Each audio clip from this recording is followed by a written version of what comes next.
Baiklah, kita kan di sini kan mau mengkritisi ini. Akhir-akhir ini kan rame di media, ya kan, di Twitter, di website, di internet lah, di website, juga di TV, di koran rame kalau si Ical mau nyalonin diri jadi presiden. Ya, sebagai warga negara tentunya Ical mempunyai hak untuk mencalonkan diri sebagai calon presiden. Tapi kita coba di sini ingin hitung-hitungan apakah si Ical ini menjadi kandidat yang kuat atau tidak. Ada tiga hal yang mendasari kalau si Ical ini bisa dikatakan sebagai kandidat yang cukup kuat. Pertama adalah duit, ya kan? Ical punya duit yang banyak, tentunya ini menjadi nilai plus Ical di antara calon presiden-presiden yang lain. Tetapi ini belum tentu juga kalau duit banyak mengakibatkan Ical akan menang menjadi calon presiden.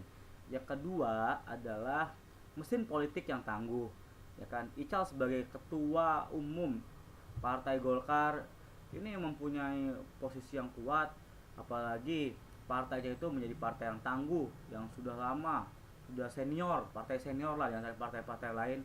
Tentunya tahu betul bagaimana memenangkan calon, tapi belum tentu juga meskipun um, apa uh, mesin politiknya tangguh, kalau sosok Icalnya belum tangguh di depan masyarakat Indonesia, itu belum tentu juga Ical menjadi kandidat yang kuat. Yang ketiga, Ical ini mempunyai media yang kuat, yang berpengaruh. TV One, ANTV, terus di internet ada Viva News dan lain-lain lah ya. Itu kalau seandainya digunakan secara optimal, tentu si Ical ini menjadi menjadi calon yang tangguh. Tapi tentunya belum efektif juga kalau seandainya si Ical masih mempunyai citra jelek, citra buruk di masyarakat Indonesia. Apa sih citra buruk Ical yang membuat Ical menjadi calon yang saya kategorikan lemah pencitraan? Yang pertama adalah Ical itu sendiri punya dosa tentang ini Lapindo, lumpur, kejadian lumpur. Ya kan, karena perusahaan Ical ini pengen menggali tambang di situ, kemudian muncul lumpur, terus lumpur itu mengakibatkan banyak, ya, sebagian sebagian masyarakat Sidoarjo ini terkena dampaknya. Dan kemudian isu ini diangkat oleh media, kemudian masyarakat Indonesia melihat bahwa penanganan dari bencana itu tidak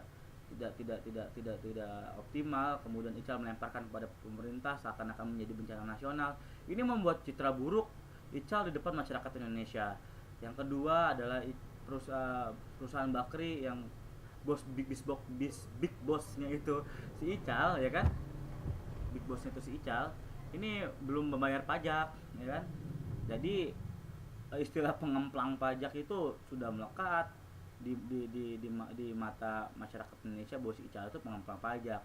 Nah, dua ini saja kalau seandainya si Ical mau mau memperbaiki mau menyelesaikan kasus Lapindo dengan baik, kemudian dia mau membayar pajak, saya kira bisa memperbaiki citra Ical di depan masyarakat Indonesia. Jadi kalau secara hitung-hitungan Ical bisa dikatakan calon yang kuat secara di atas kertas, tapi secara pencitraannya saja si Ical itu masih cukup jelek.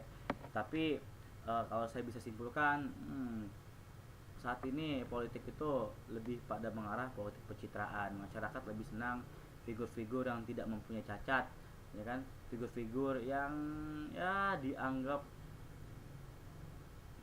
inilah bagus pencitraannya, ya kan? Jadi kalau Ical mau jadi presiden ya harus pintar-pintar lah mengemas pencitraan.